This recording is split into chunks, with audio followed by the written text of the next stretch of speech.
Hey everyone, today's lesson is going to be on one of the techniques we use in the poker micro series called the Hangman. This is just one of the many techniques you will learn to love to use against your opponents. Now when you use this technique, it must fall within certain criterias. And let me just explain to you the criteria this technique, the Hangman, falls under. Number one, you use it only on the river. Number two, when you're out of position. Number three, when you end up heads up on the river with your opponent. And number four, it's used against an aggressive player whose early to early middle MTT average is over 30%. And I'm going to show you exactly what I mean in a little bit. Alright, let's go to this hand. I have ace-9 in the small blind, big blind. It's limped around to us. It's early stages. The blinds are 10 and 20. And we're just going to check out of the big blind to see a flop.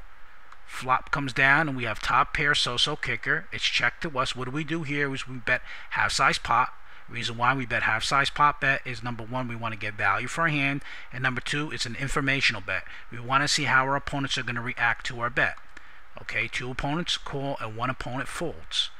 Now on the turn, a 3 comes. What do we do here? We bet a smallish bet.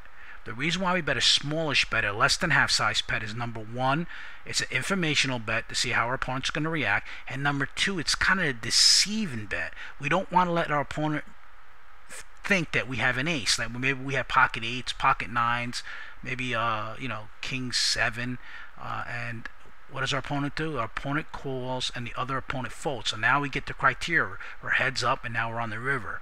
And now, perfect, an ace comes. We hit our trips.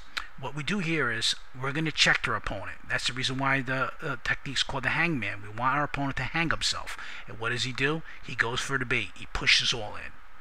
Alright, now we have to assess the river. Since he pushed all in, the trap has been set, and now we have to assess if the trap, we're going to make the call. First of all, he limped under the gun. Could he have ace?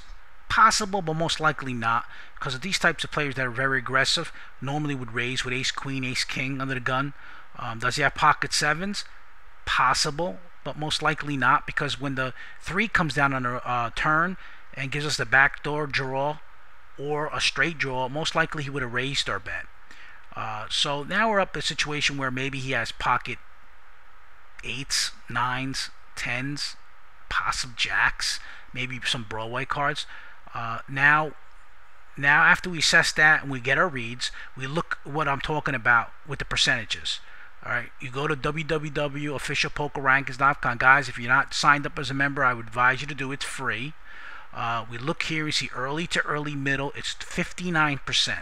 So the criteria has to be 30% for us to make the call. So obviously it justifies us for making this call. And what do? We make the call. It's that simple. And what does he have? He has king high, guys. So obviously the technique worked. We set the trap. He went for the trap, and the criteria is set. And most likely, the technique works. And so be it. It is. He's gone. And all I can say is, see you. Don't want to be you.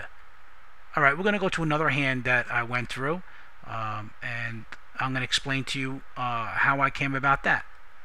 All right, everyone. We have ace-5 suit. We're in the small blind. It's limped around to us, and we're going to complete the blind and see a flop. Flop comes down, we have the flush draw.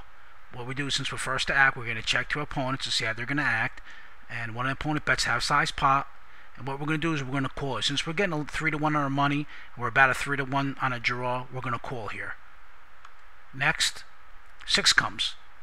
Very good situation for us. We have an up and down draw, but the dummy end of a draw, and we still have the flush. What we do is we check to our opponent. Our opponent bets half size pot. We get the correct odds to call with implied odds, and we call.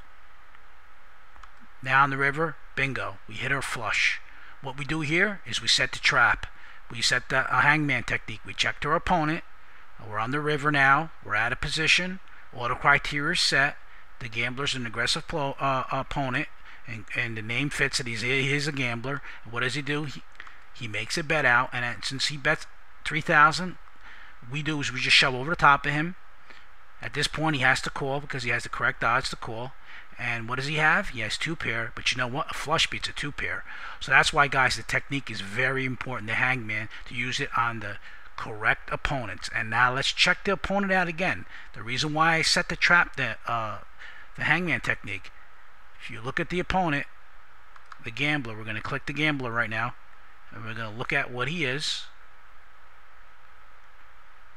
Alright, if it clicks here, and you're going to see it click live here, guys, the gambler. As you noticed here, early to early middle, he's 52%. So obviously the criteria fits. If he was under 30%, you'd have to assess the situation. But at that time, we have the nuts, so not worry about it. We set the trap. We have the nuts. It's a snap call, and you know, and that's the end of that. So guys, like I said, if you're not a member of Poker Phantom, I sign up as soon as possible. It's free. I appreciate if you guys review the video and give me some feedback. I'll be sending you a lot of free literature in the next couple weeks, and I hope to see you at the final table, and I hope you enjoyed the video and this one technique that we call the hangman. Be good. Peace.